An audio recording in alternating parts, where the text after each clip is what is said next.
अस्सलाम वालेकुम दोस्तों, मैं हिंदुस्तान की धरती सिटी ऑफ जॉय कोलकाता से आप लोगों की सेवा में खिदमत में अपना यूट्यूब चैनल परवाज़ योर वीज़ा लेकर हाजिर हुआ। इसके पहले भी मैं एक वीडियो डाला था बैंक अकाउंट बैलेंस के बारे में। आज मैं इनकम टैक्स के सिलसिले में बात करना चाहता हूँ। चूँकि इनकम टैक्स रिटर्न ITR जिससे आप बोलते हैं, इसका इम्पोर्टेंस हर वीज़ा में, चाहे वो साउथ कोरिया हो या यूरोपियन कंट्री हो, किसी भी कंट्री हो, बहुत ही अहम है, बहुत ही इम्पोर्टेंट है ITR की बारीकी को समझना ज़रूरी है। चूँकि मैं इनकम टैक्स GST कंसल्ट हूँ, तो मैं जानता हूँ इनकी बारीकियों को, IT फाइल की। कई लोगों का फ़ोन आया मेरा वीडियो डालने के बाद इनकम टैक्स के सिलसिले में कि सर मेरा ITR हो चुका है कंप्लीट, लेकिन ITR कैसा होना चाहिए वीज़ा के सिलसिले में, ये जानना बहुत ज़रूरी है। साउथ कोरिया के बारे में आप डॉक्यूमेंटेशन में देखेंगे तो रेफरेंस के साइड में सिर्फ ITR के बारे में मिला गया डॉक्यूमेंट्स। हालांकि अप्लाई करने के बाद VFS, current account, saving account और भी डॉक्यूमेंट्स वो लोग मेल करके मांगते हैं, लेकिन सिस्टम में सिर्फ उनका दिया हुआ है ITR। इसलिए ITR का इम्पोर्टेंट को समझना चाहिए और इसको बहुत ही अच्छे ढंग से प्रिपेयर करना ही वीज़ा की कामयाबी का राज है। जिसका ITR जितना अच्छा होगा, जितना बेहतर होगा, जितना अच्छे ढंग से प्रिपेयर्ड होगा, उसके वीज़ा के चांसेस उतने बढ़ जाते हैं। इसलिए हर कंट्री के लिए, साउथ कोरिया के अलावा भी जितनी भी कंट्रीज़ के लिए आप वीज़ा अप्लाई करते हैं, वहाँ पर ITR का बहुत इम्पोर्टेंट है। आप बोलेंगे ITR तो ITR होता है, जी नहीं सर, ITR में बहुत सी चीज़ें हैं जिसको समझना आज जरूरी है। इसी चीज़ को समझाने के लिए मैं ये वीडियो बना रहा हूँ। वैसे तो मैं 4-5 वीडियो साउथ कोरिया पे बना चुका हूँ, आप जाकर मेरा यूट्यूब चैनल पे देख सकते हैं। साउथ कोरिया के सिलसिले में मैं बातें किया हूँ, लेकिन इसमें सिर्फ ITR के बारे में हम लोग बात करेंगे। कुछ लोगों का वीज़ा इसलिए कैंसिल हो जाता है कि उसका ITR ठीक नहीं होता है। ITR का मतलब इनकम से नहीं भैया, ITR का मतलब सर जी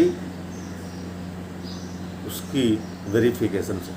कुछ लोग क्या करते हैं कि ITR जमा कर दिए और उसको ITR मिल गया और वो वीज़ा के लिए लगा दिया, जबकि वो ITR वेरीफाइड नहीं होता है और वेरीफाइड नहीं होने के वजह कर सिस्टम में कभी कभी इनवैलिड भी दिखता है। आप कहेंगे वेरीफाई, ये क्या वेरीफाई क्या होता है? ITR होता है कि नहीं? अब तो भाई ऐसा हो गया है कि ITR को अगर वेरीफाई ऑनलाइन ना किया जाए या ऑफलाइन ना किया जाए तो ITR की कॉपी में कुछ नहीं दिखेगा, कुछ नहीं, सिर्फ ITR में नाम और एड्रेस दिखेगा, अमाउंट तक नहीं दिखेगा आपको। इसलिए वेरीफाई बहुत ज़रूरी हो गया।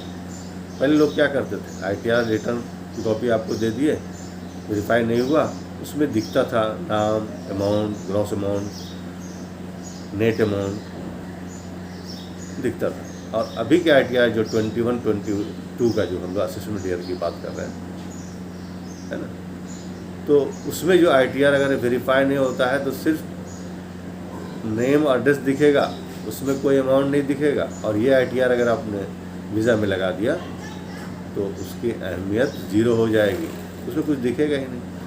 इसलिए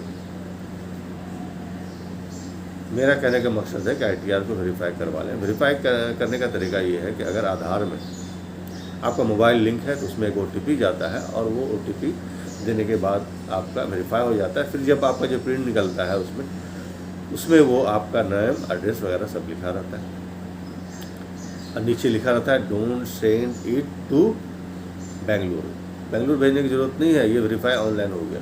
मानते किसी का आधार में मोबाइल लिंक नहीं है तो करवा लें, इमीडिएट करवा लें, बहुत इंपॉर्टेंट चीज़ है ये। और किसी का ITR ऑनलाइन वेरीफाई इस वजह से नहीं होता है कि आधार में अभी उसका मोबाइल दिया हुआ नहीं है, या है तो वो खो गया है, लॉस हो गया है। तो फिर एक सिस्टम और है कि आपके इनकम टैक्स में जो आप बैंक अकाउंट दिखाए हैं, उस बैंक अकाउंट में जो मोबाइल नंबर दिया हुआ है जिस मोबाइल नंबर में आपका बैंक से मैसेज आता है पैसा डिपॉजिट का और विड्रॉवल का, किसी तरह का भी, उस मोबाइल में एक मैसेज इनकम टैक्स से जाएगा और आप उसका OTP देंगे तो आपका वेरीफाई हो जाएगा, तब आपका ITR में आपका पूरा डिटेल दिखेगा, पूरा इनकम दिखेगा। अच्छा, एक चीज़ और समझ लीजिए, पहले के ITR में क्या होता था, 3 फिगर दिखते थे। ग्रॉस अमाउंट मानते हैं कि किसी का 7.5 लाख है, उसमें 2.5 लाख रुपए LIC, मेडिक्लेम, इन सब चीज़ों को दिखाया, और बचा कितना, 5 लाख। ये तीनों फिगर दिखता था, 7.5 लाख ग्रॉस, फिर LIC का फिगर 80C में जो आता था, और सब डिडक्शन जो होता था वो 2.5 लाख, और फिर नेट दिखता था 5 लाख। लेकिन अभी क्या हो गया ITR में, अभी ITR में 2021-22 का आप दिखाएंगे तो उसमें सिर्फ नेट वाला दिखेगा, वो 7.5 और 2.5 लाख नहीं दिखेगा, नीचे 5 वाला दिखेगा। और एक मज़े की बात और सुन लीजिए, अगर 5 लाख से ऊपर आपका हो जाता है नेट वाला फिगर, तो आपको 12,500 रुपये टैक्स देने पड़ेंगे, 12,500 रुपये। उससे कम टैक्स देने का कोई गुंजाइश नहीं है। तो क्या हो रहा है, ज़्यादातर लोग नील रिटर्न डाल रहे हैं, मतलब 4 लाख 5 लाख से कम दिखा रहे हैं। उनका टैक्स जो आ रहा है वो अंडर सेक्शन 87A में एग्जेम्प्ट हो जा रहा है। मानते किसी का 12,300 टैक्स आया तो वो नीचे 87A में जाकर के एग्जेम्प्ट हो जाता है, और उसका टैक्स ITR में नहीं दिखता है, सिर्फ इनकम दिखता है, बाकी सब 0,0,0,0,0 दिखता है। जी, आप लोग देख रहे हो। लेकिन इनकम टैक्स में जो अभी का सिस्टम में जो आपका ITR दिख रहा है, उसमें सिर्फ नेट फिगर दिख रहा है। पहले क्या दिखता था, ग्रॉस, डिडक्शन और नेट। अभी सिर्फ एक ही नेट दिख रहा है। तो फिर क्या हो गया, आप जब वीज़ा के लिए अप्लाई करेंगे तो आपका नेट फिगर ही वहाँ पे दिखेगा। इसलिए नेट फिगर जब दिखेगा तो आपको बहुत ही ऑनेस्टली इस रिटर्न को जमा करना पड़ेगा। आप कहेंगे सर ऑनेस्टली मतलब, ऑनेस्टली का मतलब ये है कि गवर्नमेंट तो आपको 1,000, 2,000, 4,000, 5,000, 10,000, 11,000, अरे 12,000 तक टैक्स लेने को तैयार नहीं है। बोला 12,500 दो या मत दो टैक्स, ऐश करो। लेकिन मेरा ये मशवरा है कि आप एक ऑनेस्ट इंडियन बने और अपना टैक्स जमा कर दें। टैक्स जमा कर देने से होगा क्या, इनकम टैक्स डिपार्टमेंट आपके ITR जब जमा करने के बाद वो देखेगी, और जब देखा जाएगा कि आपका इनकम 5 लाख से कम है और आप टैक्स जमा किए हैं, तो आपका वो इनकम टैक्स डिपार्टमेंट रिफंड कर देगा। रिफंड करने में 1 महीना या 2 महीने लग सकता है। आप कहेंगे सर ये तो नई बात हम सुन रहे हैं।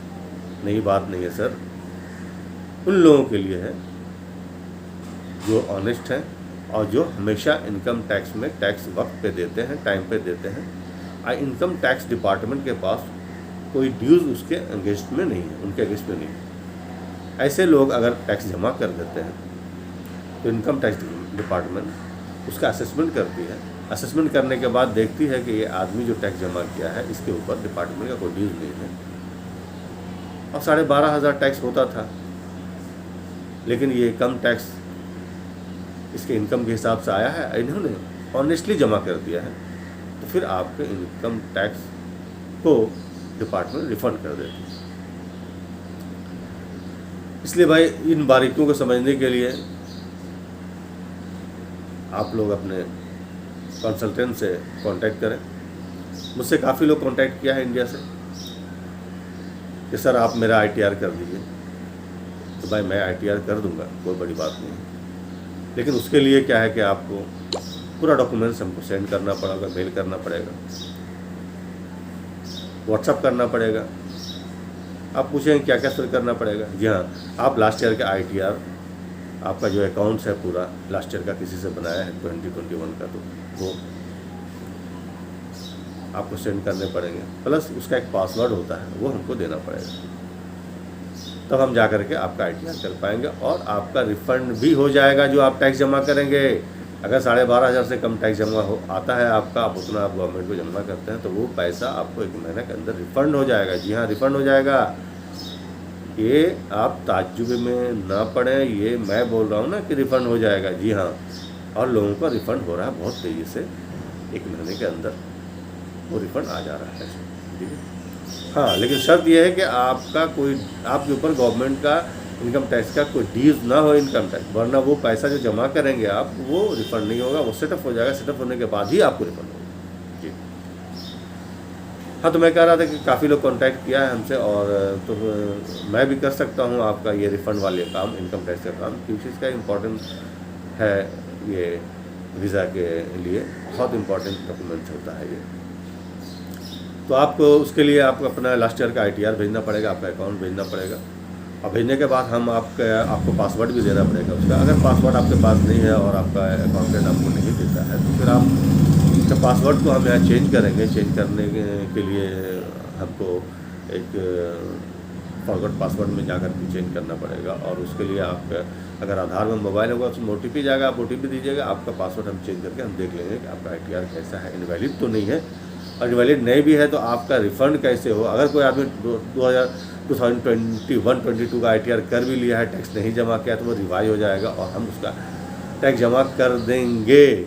लेकिन आप बोलेंगे सर आप कैसे कर देंगे, तो मैं आपको एक चालान निकाल करके दूंगा ऑनलाइन, और आप अपना जहाँ भी हिंदुस्तान के कोने में है वहाँ पे आप बैंक में जाइए और वो चालान जमा कीजिए, जिसमें उस चालान में आपका पैन नंबर होगा, आपका एड्रेस होगा, और उसमें टैक्स का अमाउंट होगा। आप जमा कर दीजिए, जहाँ है वहाँ पे जमा कर दीजिए, प्रिंट करके जमा कर दीजिएगा। उसके 1 हफ्ते के अंदर आपका टैक्स आपका इनकम टैक्स डिपार्टमेंट में जमा हो जाएगा। हम यहाँ सिस्टम से देख लेंगे, उसके बाद हम आपका रिटर्न जो बना चुके हैं कि तो उसको रिवाइज कर देंगे।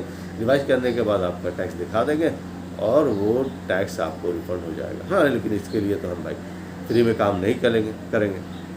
इसके लिए पहले आपको 1000 एडवांस देना पड़ेगा, और जब आपका ITR हम as per requirement of visa ready कर देंगे तो फिर आपका पेपर वगैरह मिल जाएगा। आपको अगर टैक्स रिफ़ंड हो जाता है उसके बाद फिर 1000 रुपये आपको देना पड़ेगा, मतलब 1000 रुपये एडवांस डॉक्यूमेंट्स के साथ आपको देने पड़ेंगे, और 1000 रुपये आपका टैक्स रिफ़ंड होने के बाद देने पड़ेंगे। जी हाँ, अगर आप एग्री हैं तो कांटेक्ट कीजिए, मेरा व्हाट्सअप नंबर पे आप अपना डॉक्यूमेंट भेजिए या मेल कीजिए। मेल हमारा हो गया parvazyourvisa@gmail.com, PARWAAZ, परवाज़ YOUR visa@gmail.com पे आप मेल भी कर सकते हैं पूरा डॉक्यूमेंट। तो मैं अब एज पर साउथ कोरिया आपका ITR रेडी कर दूँगा, income tax computation PL balance sheet भी रेडी कर दूँगा। जी हाँ, लेकिन जिन लोगों का ट्रांजेक्शन ज़्यादा है, 20 लाख से ऊपर ज़्यादा है करंट अकाउंट में, और जिनका GST वगैरह है, तो उनको आपका बैंक स्टेटमेंट भी देना पड़ेगा। जिनका ट्रांजेक्शन कम है वो अपना सेविंग खाली है तो सेविंग का अकाउंट अपना वो हमको व्हाट्सअप करें। जी हाँ, मैं आपका रिटर्न रेडी कर दूंगा, यहाँ से आपको हम फिर व्हाट्सअप कर देंगे, मेल कर देंगे, आप प्रिंट निकाल लीजिए, आपका काम हो गया। आप कहाँ से काम कराते उसका मतलब नहीं, लेकिन ITR को सही कर लीजिए, ये मेरी मशवरा है, मेरा ये एडवाइस। ठीक है दोस्तों, और बाकी बातें बाद में होंगी, और आप हमारा वीडियो जो पहले मैं अपलोड किया हूँ साउथ कोरिया के सिलसिले में, वो आपको देख ले जा करके, और अगर हो सकता है तो प्लीज़ मेरा चैनल को सब्सक्राइब कर दें, बेल आइकन को दबा दें। और काफ़ी लोगों का फ़ोन आ रहा है हिंदुस्तान के कोने कोने से, यूपी से, महाराष्ट्र से, आंध्र प्रदेश से, हैदराबाद से, मद्रास से, सभी स्टेट से आ रहे हैं, लेकिन बिहार से लोग नहीं कर रहे हैं। अरे भैया की होलो भैया, काहे नहीं कर रहे नहीं यार, अरे आइकॉनमा तो दबा दे भैया, रेड आइकॉनमा जी, काहे नहीं कर रहे नहीं तो नहीं सब तो नहीं सब कॉल करा भैया। और এখানে যা কলকাতার লোক আছে আপনার কল করছেন, ঠিক আছে করুন। থ্যাংক ইউ দাদা, নমস্কার।